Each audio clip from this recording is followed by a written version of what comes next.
Bienvenue à l'épisode numéro 7 de Vaincre la douleur. Aujourd'hui, on va discuter de tout ce qui est la neuroplasticité. En fait, tout. Je vais essayer de résumer ça du mieux que je peux. Puis, dans le fond, si je te disais que ton cerveau, il était comme du plastique, ça te surprend, hein? Ben, je vais prendre une belle analogie, puis on va dire, on va comparer justement la douleur dans le cerveau, la douleur qu'on ressent avec la ville puis la campagne.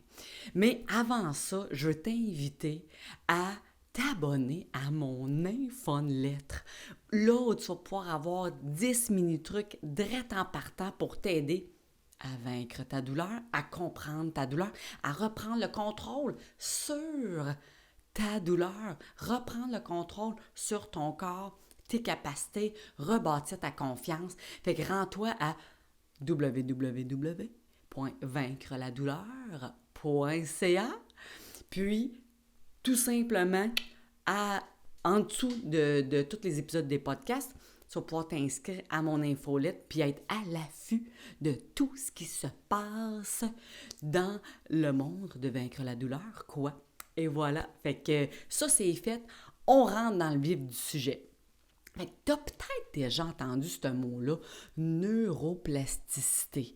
C'est un grand mot, puis ça veut dire des neurones, hein, puis le plastique. Puis là, on se dit, ben oui, mais Mélanie, c'est quoi le rapport entre les deux? Dans le fond, c'est que notre cerveau est en changement constant, hein? Fait que ça, c'est des bonnes nouvelles. Ben oui, c'est des bonnes nouvelles, mais pour les gens qui souffrent de douleur, ça fait longtemps, cette neuroplasticité-là, elle a fait en sorte que la douleur, elle est plus présente. Fait que je vais t'expliquer comment ça fonctionne, puis on va aller ensemble à l'aventure. Fait que suis-moi dans mon histoire. Imagine-toi que tu habites en campagne, tu habites là tout seul ou avec ta petite famille, peu importe, sur le bord d'un lac ou d'une rivière, peu importe, là où tu te sens le mieux, sur le bord d'un champ, sur le bord d'une montagne. Bref, c'est pas ça qui est important. L'important, c'est que tu t'imagines que tu habites en campagne. Puis, pour te rendre au travail chaque matin, tu prends ta voiture ou ton vélo ou tu marches, peu importe, mais on va dire que que tu prends ta voiture parce que c'est quand même assez loin. Puis tu te rends à ton travail, mais pour te rendre, c'est plein de petites rues, dont la première rue que tu prends à partir de chez toi. C'est un petit chemin de terre battue que tu aurais de la misère à passer deux autos dans ce petit chemin de terre-là, tellement qu'il y a de la végétation de chaque côté. Puis évidemment, là, plus tu te rends au village où tu travailles au bureau de poste, mettons, ben à ce moment-là, les rues, bon, il y a une rue à deux, des voies, tu sais, dans le fond, deux voies, puis tranquillement, il y a peut-être de l'asphalte, etc., etc. Tu te rends au travail sans aucun trafic et sans aucun tracas en, mettons, 20 minutes. Pardon. En 20 minutes. Fait que, tu sais, la vie est belle, t'es à peu près tout seul sur la route, il n'y a pas de bouchon, il n'y a pas rien qui se passe. Puis, tu sais, c'est un petit village qui est quand même, tu sais, quelques centaines de personnes à peine, là. Fait qu'il n'y a jamais rien d'embouteillage qui se passe, là. Puis là, imagine-toi que soudainement, il découvre dans ton petit village quelque chose d'extraordinaire. Je sais pas, mais commence à miner un minerai ultra précieux. On va dire ça comme ça. De l'or, tiens. Ils ont trouvé de l'or dans ton village.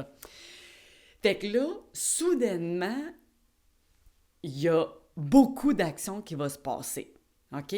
Fait qu'on peut s'imaginer que la ville va attirer, ou le village en fait, pas rendu une ville encore, que le village va soudainement attirer, bien, évidemment, des commerçants, là, en fait, des personnes qui vont vouloir exploiter cet art-là, fait que une mine qui va s'installer là. Évidemment, il nous faut beaucoup de travailleurs. Fait que les travailleurs vont déménager dans ton village et ou les alentours de ton village. Et ainsi de suite. Il va y avoir des familles qui vont venir s'installer. Puis là, à ce moment-là, le commerce du coin, le dépanneur, fait plus la job. Fait que là, il y a d'autres commerces qui s'installent. Et tranquillement, qu'est-ce qui arrive? Ton petit village se transforme en ville. Hein? Puis au fil du temps, qu'est-ce qui se passe aux infrastructures? La ville, avec tout ce gain de population-là, se dit « Hey, on n'a pas le choix, là. Là, il faut prendre soin de nos routes, il faut agrandir nos routes et tout ça. » Fait que toi, soudainement, c'est-à-dire, oui, du jour au lendemain, il y a plus de gens, mais au fil du temps, au fil des mois et des années, le village devient une ville et ainsi de suite. Les gens, ils vont bâtir des maisons, bâtir des domiciles, plus à l'extérieur de la ville, évidemment. Puis là, toi, qui étais tout seul sur ton lac ou sur ta rivière, t'es plus rendu tout seul, pantoute. Même si t'as ton petit lopin de terre, t'as quand même des voisins maintenant. Puis, ton petit chemin de terre battue qu'on pouvait juste être une voiture à la fois dessus, c'est maintenant rendu un carrefour là, pour se rendre aux différentes rues parce que là, il y a un quartier qui s'est développé dans ton secteur qui était bien paisible avant puis que tu étais presque tout seul. Fait que là, pour aller travailler, maintenant, il n'y a plus du tout de chemin de terre. C'est rendu que tout est asphalté, fait que tu peux rouler pas mal plus vite, mais il y a aussi beaucoup plus de trafic. Il y a plus de gens, il y a plus de lumière, il y a beaucoup plus de mouvement, il y a plus de gens qui bougent, il y a plus de gens qui se rendent, qui voyagent et tout et tout. Les infrastructures, avec le temps, ont grandi, etc., etc. Fait que là, qu'est-ce que tu veux, toi?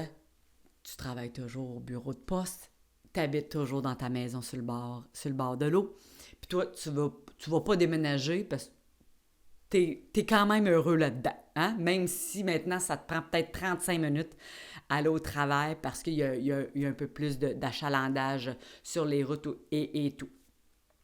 Alors, mettons que, soudainement, encore une fois, il n'y a plus d'or. Le minerai qu'ils sont en train de miner, finalement, là, est épuisé. Qu'est-ce qui va se passer? Fort probablement que les gens, ils vont perdre leur travail, ceux qui travaillaient évidemment dans la mine. Fait qu'ils vont déménager. Les familles vont déménager avec eux. Puis là, soudainement, il y a comme beaucoup, beaucoup moins de gens qui habitent cette ville-là. Fait que du fait même, il y a moins de gens qui vont prendre les routes.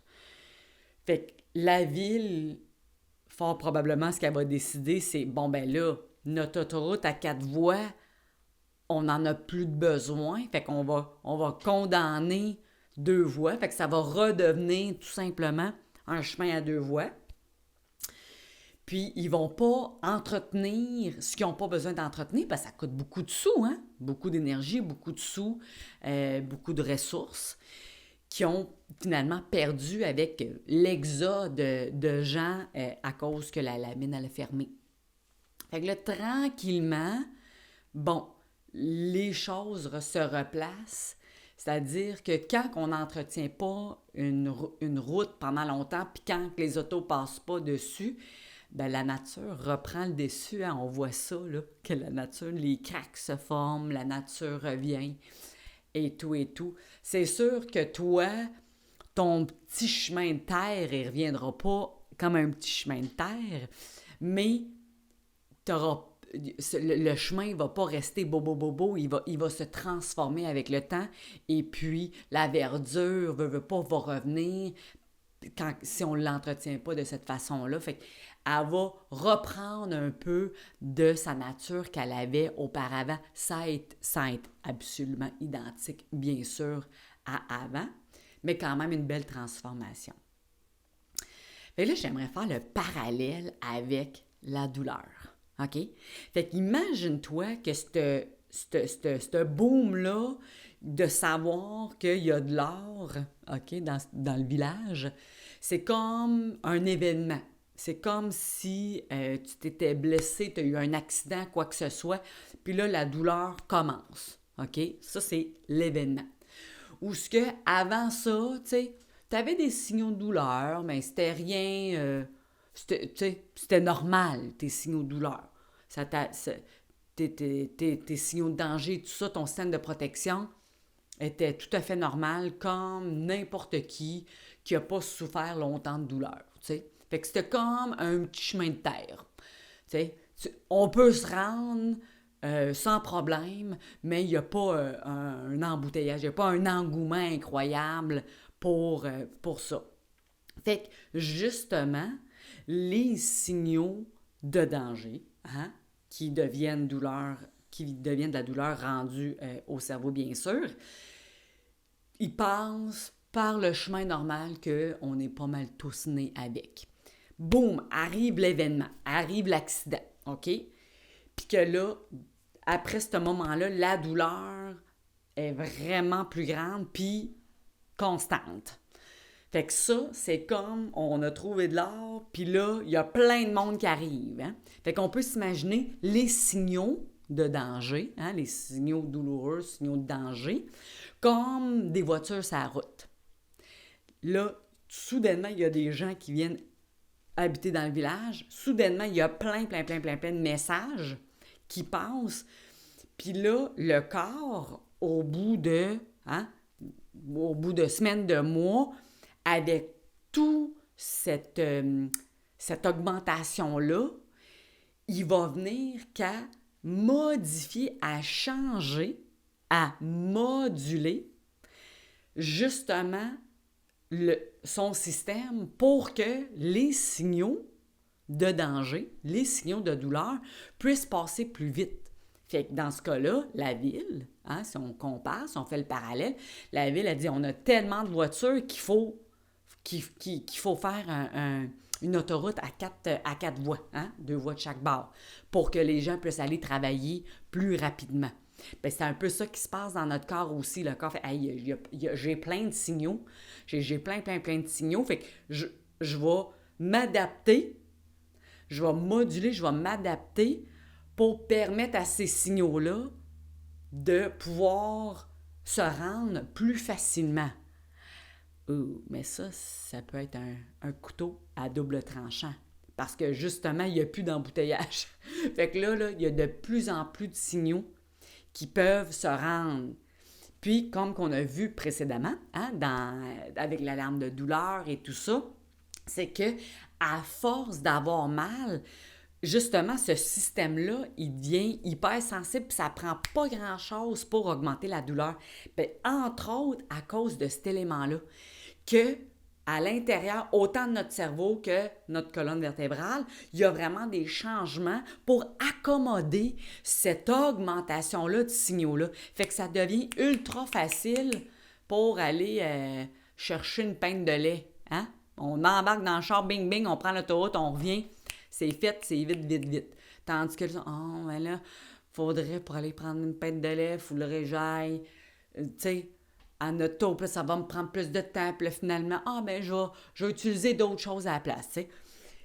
Quand il y a plus d'obstacles, quand ça va moins vite, hein, on est moins tenté à ressentir autant de signaux. Fait que la neuroplasticité, dans le fond, ça veut dire que le corps va, dans ce cas-ci, fait que les neurones dans le cerveau vont se moduler en fonction du besoin. Fait que là, il y a beaucoup de signaux de douleur, Puis c'est toujours la même chanson, hein, c'est toujours la même chose. Fait que le circuit, il va se faire pour que ce signal-là se fasse quasiment en boucle des fois, hein, que c'est comme non-stop. Fait que ce qu'on veut venir faire, justement, avec mon guide de crise de douleur, les stratégies pour venir bloquer ces signaux-là, là, parce que hein, la ville, comme j'avais dit, quand il y a un boom, puis que là, il y a plein de personnes, beaucoup d'autos et tout ça, pour voyager, ils vont justement créer des infrastructures. Mais quand il commence à avoir de moins en moins de douleurs, de moins en moins de signaux, parce que là, tu as repris le contrôle, puis là, tu as plein de façons pour diminuer la douleur, bien là, le corps est comme, attends une minute, là. J'ai comme créé tous ces chemins-là pour accommoder ces signaux-là de danger, mais là, j'en ai vraiment moins. Fait que pourquoi est-ce que je prendrais de l'énergie à entretenir ces structures-là quand j'en ai pas de besoin, quand j'en ai plus de besoin? Fait que dans ce sens-là, c'est ça, je disais que là, il y a l'exode qui se passe. La ville, elle ne va pas continuer à entretenir toutes les routes de la même façon parce qu'il manque les ressources, de l'argent et tout ça.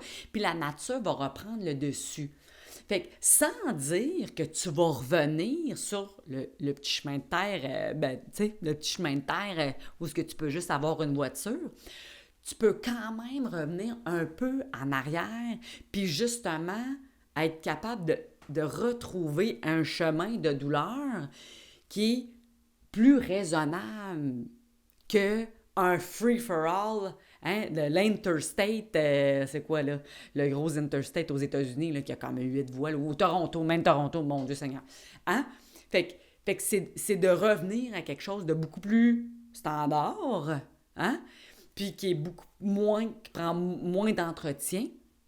Puis à chaque fois aussi qu'on vient moduler notre réaction, que ce soit comment je gère ma douleur, qu'est-ce que je pense quand j'ai de la douleur, qu'est-ce que je me dis.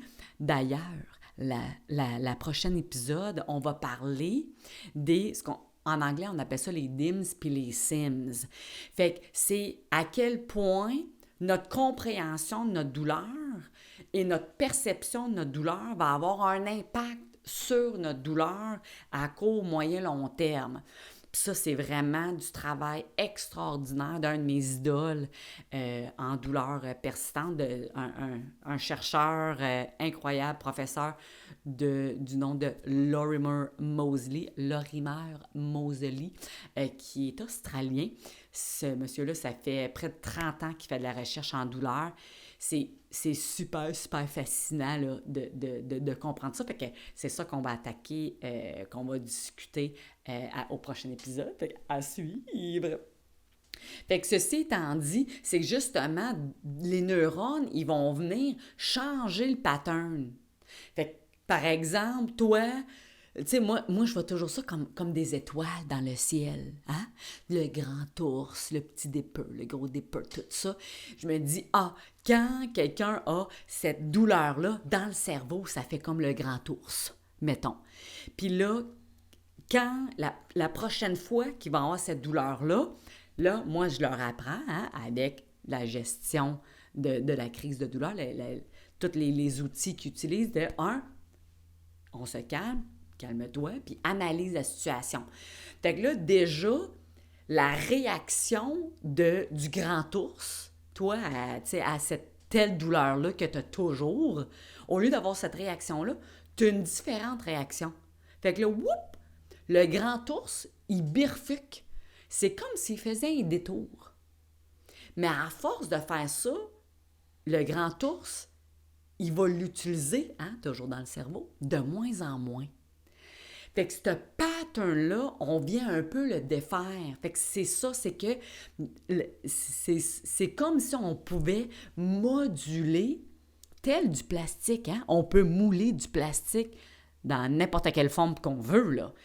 C'est ça, c'est pour ça qu'ils appellent ça la neuroplasticité, c'est qu'on peut mouler, en quelque sorte, nos neurones avec plein d'outils différents que tu peux aller voir, entre autres, dans le podcast de crise de douleur.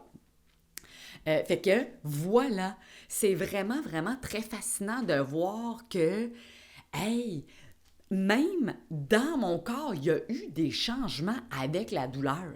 Tu sais, même si je suis guérie, même si, tu sais, il y a pas d'autre danger, que tout est beau, ça peut expliquer pourquoi, hein, des fois la douleur, là, ma chanson de la douleur, elle repart à pas grand-chose, parce qu'il y a des structures dans mon cerveau, dans mon corps, hein, dans les nerfs et tout, qui ont changé avec le temps.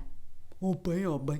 Puis c'est super, super intéressant de savoir que sans que ça revienne exactement comme avant, hein, on s'entend, là, soyons réalistes, au moins c'est le fun de savoir, ben oui, c'est vrai, hein, il va arrêter de l'entretenir, puis je vais venir changer le chemin que ces signaux-là vont prendre avec les outils que je fais comme un blocage. C'est ça l'histoire d'aujourd'hui. C'est vraiment... J'espère que ça t'a comme imagé, tu sais, la ville puis la campagne, puis le changement entre les deux, puis les chemins. Moi, c'est les chemins. Hein? Dans ma tête, là, chemin de terre, sur le bord du lac, chill, relax, tranquille, versus autoroute à 4 voies, là. Hein? Avant, après douleur, puis être capable de revenir en arrière. Je trouve ça merveilleux, cette image-là, pour essayer de comprendre là, un peu plus ce qui se passe dans notre body quand on a de la douleur persistante. Fait que voilà pour aujourd'hui. J'espère que ça t'a été utile pour plus de petits trucs comme ça. D'ailleurs, ça, c'est un de mes mini-trucs que je donne justement dans mon infolettre. Fait que tu t'inscris à mon infolettre, puis pouf, dès le départ, 10 mini-trucs, un par jour, tous les uns peut-être, c'est plus captivant que les autres, un peu avec ces images-là pour vraiment bien comprendre cette complexité-là là, de notre corps puis de la douleur et tout. Fait que je t'invite à vaincreladouleur.ca pour t'inscrire à mon infolettre. Puis, comme j'ai dit, au prochain épisode, on va discuter des DIMS puis des SIMS. Puis, on va vraiment rentrer dans les détails de comment ça peut t'aider à reprendre le contrôle. Alors sur ce, je te souhaite une magnifique journée et à bientôt. Bye!